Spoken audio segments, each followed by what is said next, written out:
بەناوی خۆی گەورە هەڕێیان خۆشەویستانی بەڕێز بەخێر بن بە یەکێک لەوانەکانی فێربوونی زمانی عەرەبی. کۆرتە چیرۆکی ئەمڕۆمان بەناوی ئەلئینعکاسات واتە ڕەنگدانەوە. بەلەوە دەست پێ بکەین بەم کۆرتە چیرۆکە. کاناڵەکەی خۆتان لەبیرتان نەچێکە سابسکرایبی بکەن و هەروەها زەنگۆڵەکەش ئەکتیڤ بکەن. یوتیوب بە هەناردنی نۆتیفیکیشن ئێوە ئاگادار دەکاتەوە بەو کۆرتە چیرۆکانە یا ئەو وانانە کە بە زمانی عەرەبی دایدەنین.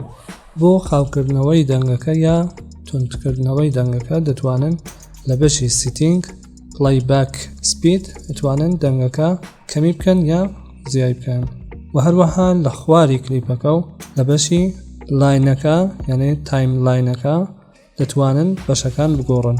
وەگەر خۆشتان نای بەم کۆرتە چیرۆکە دەتوانن لەسەرەوەی کلیپەکە یا لە خوارەوەی کلیپەکە بیگۆڕن بە کلیپێکی تر.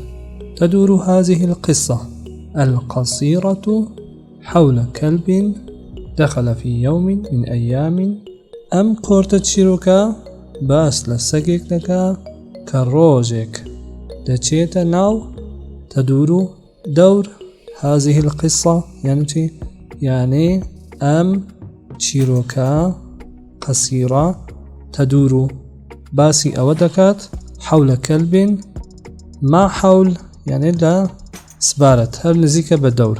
دخل في يوم روجيك دچيتا ناو يوم من الأيام روجيك لروجان إلى متحف بو موزخانة مليء بالمرايا كبربا آوينا. مليء يعني بر. كان متحفا فريدا من نوعه. موزخانك نوازبو فريدا من نوعه يعني موزخانيكي بناوبانغو نوازبو. فالجدران والسقف والأبواب أو بيوي ديواركو سقف درقاو جدران ديوار سقف هرسق أبواب درقاكان وحتى الأرضيات كانها كلها مصنوعة من المرايا. هموي حتى زاويك أرضيات كانها كلها هموي دروسكراوبو من المرايا لا آوينا. بمجرد أن رأى انعكاساته بمجرد هركسك أن رأى انعكاساته لرا باس لساقكتكات أن رأى انعكاساته كتشاوي كوتا رنگدانوي خوي أصيب الكلب بصدمة كبيرة. توشي شوكيكي قوربو بصدمة كبيرة. أصيب يعني توشبون كلب ساقكا صدمة شوك كبيرة قورة.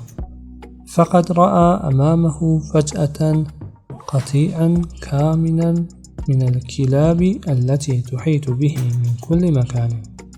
فقد رأى يعني راسي بني أمامه لا برامبري فجأة لنا كاودا قطيعا كاملا.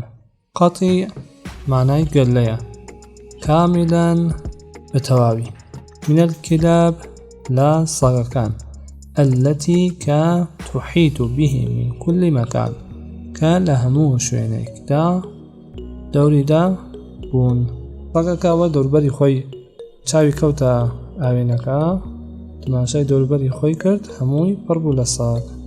في صباح يوم التالي أثر حارس المتحف على كلب البائس ميتا خاليا من الحياة. في الصباح لا بياني يوم التالي يعني بياني تر يعني چي يعني بيانيكي تيكا. أثر يعني وجد يعني دوزرايا. وحارس المتحف حارس security of museum يعني چی؟ يعني کسی که پارسنی موزخانه. حارس فارسی علن نگهبان. على كلب بائس لسر سگیکی بیچاره سگکی دوزیوا چون دوزیوا میتا خالیا من الحياة مردوبو خالی بولا جیان. خالی بولا جیان هر هموی دبیتا ميتا. محاطا بمئات الانعكاسات لكلب ميت أيضا محاتا يعني دور دراوبو، بمئات مئة يعني الصد، انعكاسات كوتمان رنگ دانوا لكلب بو سەگەکە ميت أيزان سەگە مردووەکە و باسیەوە دەکا کە سەگەکەی چۆن دۆزیەوە. سەگەکە مردوو بوو، محاتەن دۆردراو بوو بە سەدان ڕەنگدانەوە انعکاسات لكلب ميت بو سەگە مردووەکە. هەروەها لم يكن هنالك أحد لإيذاء الكلب في المتحف. لا لينا نبو منظور موزەخانەکەیە. لم يكن هنالك لەوێ نەبوو لە موزەخانەکە أحد کەسێک لإيذاء كلب في المتحف. كإيذاء يعني إيش يعني زيان دان، يعني كسيك لوين نبو كزياني في بغينيت لإيذاء كلب وصدق في المتحف لمزخانك. فقد قتل نفسه بنفسه كشني خوي بسبب عراق جنگ ما انعكاساته لا رنگدان وكان خويدا. العبرة المستفادة من القصة أو شتي كلام تشير وكفير أبين. مستفادة يعني بسود بيت، عبرة واتشتيك إنسان القرآن دفرمي فاعتبروا يا أولي الأبصار، يعني إيوا قوم اللوط عاد ثمود أوانا دبينن بس إستا عبرة بقرن، يعني وكو أوان مون عبرة يعني تيبرين لا شوينك دا بس إيوا عبرة بقرن يعني أو مچن بو شوينا تيبرن لو شوينا. ولي هموي تك مستفادة دبيت أوشتي كما في رابين لم قصة. لن يجلب لك العالم الخير أو الشر من تلقاء نفسه. دنيا لخيوة من تلقاء نفسه. لن يجلب لك بوتو ناهنت يجلب لك العالم دنيا الخير باشي أو الشر يخرب. فكل شيء يحدث هموشتي كروي أداة من حولنا لا دور برماندا ما هو إلا نيم مجر انعكاس لأفكارنا وددا تنانت رنگدانوي بيركردني إما.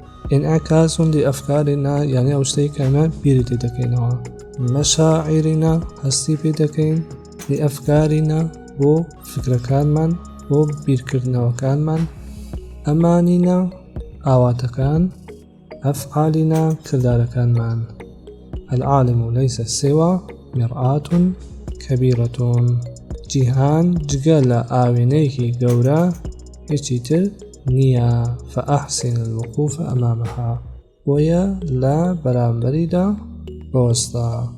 بس همو يبتشي العبرة المستفادة من القصة، يعني أوشتي كيما بخرابي أزانين شايد باش بي بلا معنو بس أوشتي كيما نازانين خاصة يا خراب أما لا بيركردني إما يا وابيركينو كوشتا خرابا. لا أخريم كورتا تشيروكا دو كورتا تشيروكي ترتان بودا أنم توانن سير بيان كان همو تعمل خواهي بورا بس بيانم خواهدان لنو.